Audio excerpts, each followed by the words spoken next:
Hi friends, దీన్ని సారికంద అంటారండి. ఇది శ్రీకాకుళం సైడ్ దొరుకుతుంది. ఇప్పుడు నేను వీటిని కర్రీ చేసుకుంటున్నానండి. చెక్కు తీసేసి ముక్కలు కట్ చేసి వాటర్లో వేసుకోవాలండి.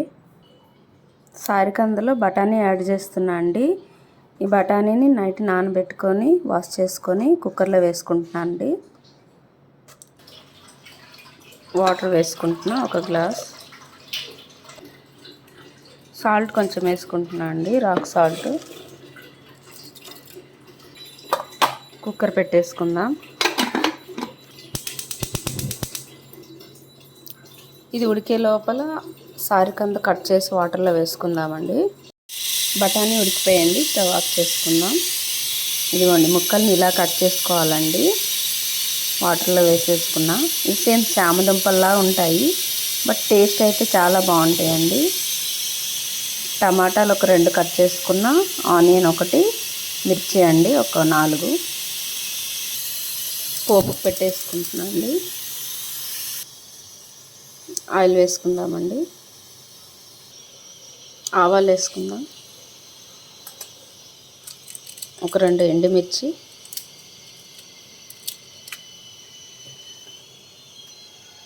కొంచెం జీలకర్ర వేసుకుందామండి.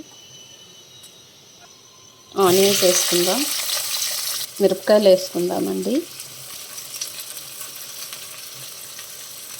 కరివేపాకు వేసుకుందాం.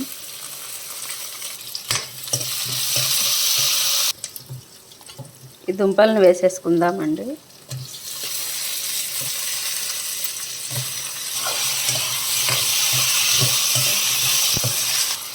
పసుపు వేసుకుందామండి. కొంచెం రాక్ సాల్ట్ కొంచెం వేసుకుందాం.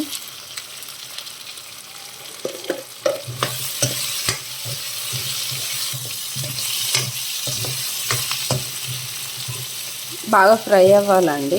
ఫ్రై అయిన తర్వాత వాటర్ వేసుకుందాం. కొంచెం మూత పెట్టుకుందాం. కొంచెం మీడియం ఫ్లేమ్లో మార్చుకుందాం. ఫ్రై అయిపోయిందండి. దీంట్లో కొంచెం కారం వేసుకుందాం.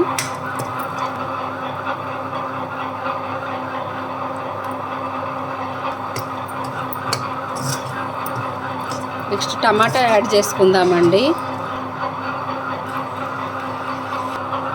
మూత పెట్టుకుందాం. ఒకసారి కలుపుకుందామండి. ఉడికిపోయిందండి. ఇందులో వాటర్ వేసుకుందామండి. ఇది ఉడకాలి, బాగా ముక్క మెత్తబడే వరకు ఉడకాలండి.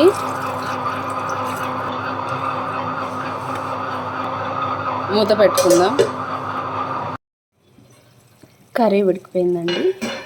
ఇప్పుడు వీటిని కలుపుకుందాం.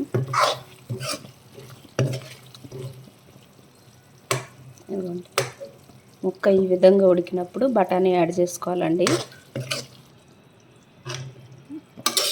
ఇదిగోండి, బఠానీ ఉడికింది.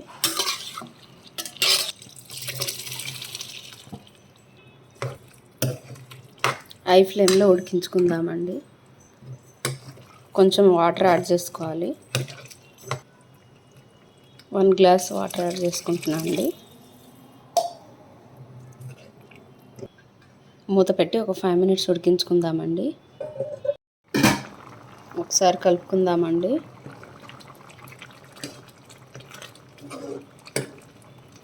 అయిపోయిందండి కర్రీ.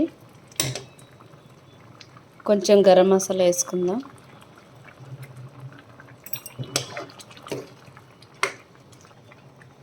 స్టవ్ ఆఫ్ చేసుకుంటున్నా అండి.